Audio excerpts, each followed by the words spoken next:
Bonjour, je suis Steve Biko l'ouragan.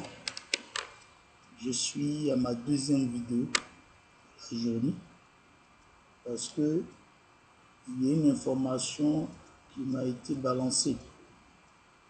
Et suite à cela, j'ai décidé de réagir. Bien, voilà ce que dit cette information.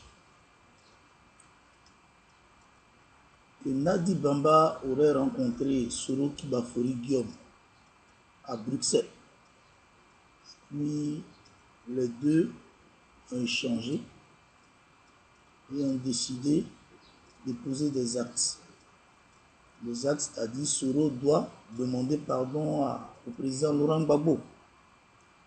Et comme Soro lui-même, il est recherché par la Cour pénale internationale, ce que nous ne savons pas parce que ce n'est pas officiel. Donc, Soro ne peut pas venir et ne pourra pas venir à La Haye pour rencontrer le président et lui demander pardon. Dans ce cas, il va demander à Alain Lobognon d'aller voir Sangaré. Et puis suite à cela, lui, Lobognon va se rendre à La Haye pour présenter les excuses de Soro au président Laurent Gbagbo. Et puis, bon, ils vont procéder à une réconciliation. Ça, c'est l'initiative, selon l'informateur, que Nadi Bamba aurait proposé à Soro Guillaume, qui lui a trouvé bon d'obéir et de respecter. Donc voilà ce schéma. Il y a d'abord trois aspects que je relève. Il y a d'abord l'aspect historique qui parle de l'accord de Ouagadougou. Deuxième aspect, c'est Nadi Bamba, la personnalité de Nadi Bamba. Et troisième aspect, il y a Soroki Bafori Guillaume. D'abord, l'aspect historique nous dit que Désiré Tagro a été à la base de l'accord de Ouagadougou. Et c'est Désiré Tagro qui a tout fait pour que Soro puisse se réconcilier avec Laurent Gbagbo et que ça puisse déboucher sur un accord qu'on a appelé l'accord de Ouagadougou, où il y a eu 60 milliards qui ont été décaissés dans les caisses de l'État pour pallier à tout ça. Il y a eu l'amnistie qu'on a autorisée à l'égard de tous les rebelles qui ont tué et massacré des Ivoiriens. Mais où est passé Désiré Tagro? Où est-ce qu'il est passé, Désiré Tagro? Il répond depuis sa tombe. Où sont passés ceux qui ont signé l'accord de Ouagadougou? Flamme de la paix. Ceux qui ont allumé le feu, la flamme de la paix. Celui qui était le pilier de cette flamme, il est où? C'est le président Laurent Gbagbo. L'homme qui a en lui un caractère humain, qui aime, qui est généreux, qui est très sensible à la souffrance de l'autre. Où il est? Il est en prison. Deuxièmement, Nadi Bamba, je la respecte. Je la respecte parce que c'est la femme. Bon, la seconde femme, ce n'est plus caché. C'est la seconde femme de notre père. Ce n'est pas caché, c'est la seconde femme de notre père. Et même ma maman Simone Gbagbo, c'est ça. Donc, c'est elle seule qui n'a pas été arrêtée et qui est actuellement en liberté. Elle a eu même un enfant avec le président. Donc, elle mérite beaucoup de respect. C'est elle qui, jusqu'à présent, continue de prendre soin de notre père en prison. Elle veille au grain, la nourriture, c'est elle qui tient compte de tout cela. Pour cela, moi, je lui dis merci. Et je continue de la remercier. Parce que le président est encore en prison. Donc, je vais toujours lui demander de continuer ce qu'elle a commencé. Néanmoins, Nadi Bamba n'est pas, ou bien n'a pas un poids au Front populaire ivoirien. Elle ne fait pas partie des décideurs du Front populaire ivoirien. Nadi Bamba, je me demande si elle a une fois participé à une réunion du bureau politique du Front populaire ivoirien. À ma connaissance, si elle a participé, peut-être ceux qui savent peuvent me dire. Mais à ma connaissance, moi, je ne crois pas. Maintenant, dans le FPI, est-ce que Nadi Bamba sait comment le Front populaire ivoirien a été créé? Elle ne sait pas. Elle ne sait pas.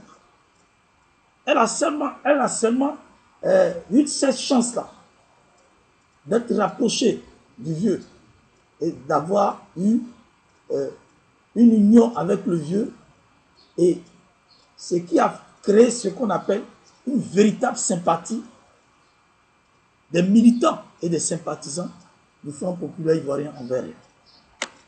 Mais ces activités s'arrêtent au niveau des soins et des paquets poses auprès du vieux. Ces activités ne vont pas au niveau du parti. Ces activités ne sont pas des actions politiques. C'est vrai que souvent, elle dit certaines choses qui sont appréciées par le père, qui sont appréciées par le président Laurent Gbagbo. Mais Nadi Bamba, Laurent Gbagbo n'est pas la propriété privée de Nadi Bamba. C'est-à-dire que quand vous parlez là même, je me demande si vous réfléchissez. Les actes que Soro va poser là, ça engage la vie des Ivoiriens, la vie des 18 millions d'Ivoiriens et la vie des milliers d'Ivoiriens morts sous les balles assassines de Soro Diom et de Dramane Ouattara. C'est avec ça qu'on prend pour jouer. Si Nadi veut, elle dit à Soro, va prendre photo et Sangaré. Si veut, on n'a qu'à prendre des millions de photos. Nous, les Gauls, nous, on s'en fout de ça. Nous, ça ne nous dit absolument rien, ça ne nous dira rien. Si Soro veut, il n'a qu'à aller à la Cour pénale internationale, il n'a qu'à aller à la haie, il n'a qu'à aller s'asseoir le vieux, il n'a qu'à prendre photo, il n'a qu'à dire tout ce qu'il veut. Mais nous, là, c'est nous qui décidons. Nous, les 18 millions d'Ivoiriens, c'est nous qui décidons. Soro veut, il n'a qu'à envoyer l'autre bognon, c'est Sangaré. Il n'a qu'à envoyer l'autre bognon à la haie, il n'a qu'à aller prendre photo avec Laurent Gbagbo. Nous, on s'en fout de ça. Ça va beaucoup jouer sur les plus faibles et sur les plus fragiles. Mais à l'heure actuelle où on est là, on se connaît. On sait ceux qui sont forts, ceux qui sont faibles. Et à partir de mes propos, les faibles vont se réveiller. Ils sauront que ça n'aura aucun impact sur leur façon de voir les choses, sur leur façon de lire et de faire la lecture politique. Donc cette démarche-là, elle n'a aucun sens.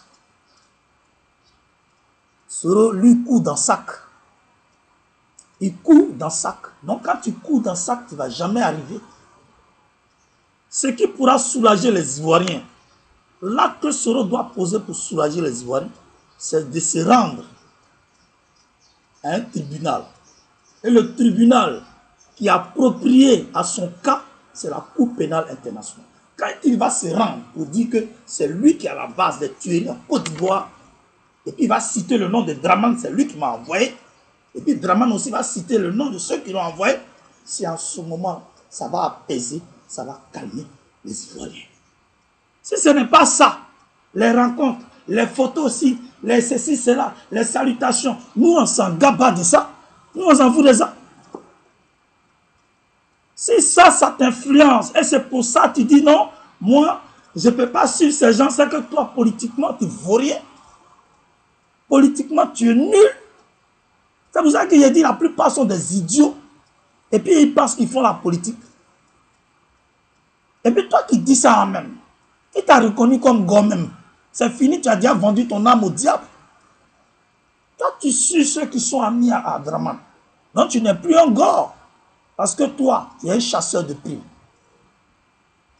Et puis troisièmement, j'aimerais m'adresser à Soro Bafori Diop. Tu te prends pour un rusé. Tu allais demander à tes tuteurs, tu as tourné jusqu'à là, tu allais demander à tes tuteurs.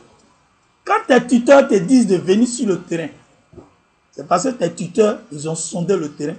Ils se sont rendus compte que 83% des Ivoiriens sont favorables à la personne du président Laurent Gbagbo et à son parti, qui est le Front populaire ivoirien.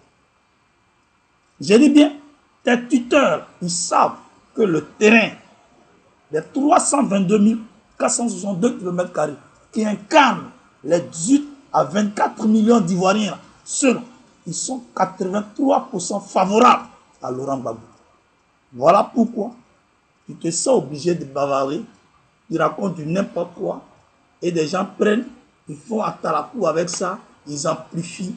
Certains même t'ont soutenu, certains parlent de réconciliation, certains racontent leur vie, ils racontent leur merde. Non. Je ne me laisserai plus distraire par des conneries comme ça. Dramane est encore au pouvoir, de quelle réconciliation nous parlerons? Dramane quitte d'abord le pouvoir. On crée une transition. Et cette transition-là sera comme arbitre pour pallier aux activités administratives. Et puis, les deux camps vont se retrouver à la Cour pénale internationale. Maintenant, Choi avec Youssou Bakayoko seront aussi là-bas. Ban Ki-moon sera là-bas. Nicolas Sarkozy sera là-bas. Jacques Chirac, le vieillissant Jacques Chirac, sera aussi là-bas.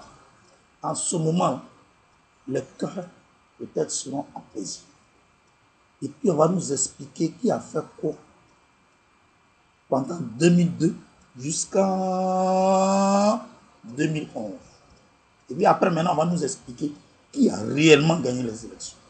Quand on a fini de faire tout ça, c'est en ce moment-là, on peut maintenant organiser une conférence nationale. C'est-à-dire, la transition qui est en train de diriger, c'est elle maintenant qui va organiser une conférence nationale. Et c'est à partir de cette conférence nationale, les mouvements, les syndicats et les partis politiques représentés pourront s'exprimer et dire leur ras-le-bol, afin que les plaies puissent être touchées et guéries, et les cœurs puissent être guéris, et puis on pourra peut-être fondre dans l'arbre, pleurer, faire accolade, et puis pour dire que cela ne se répétera plus jamais, et que les Ivoiriens pourront se regarder en face et puis se parler. Voilà de quoi il s'agit.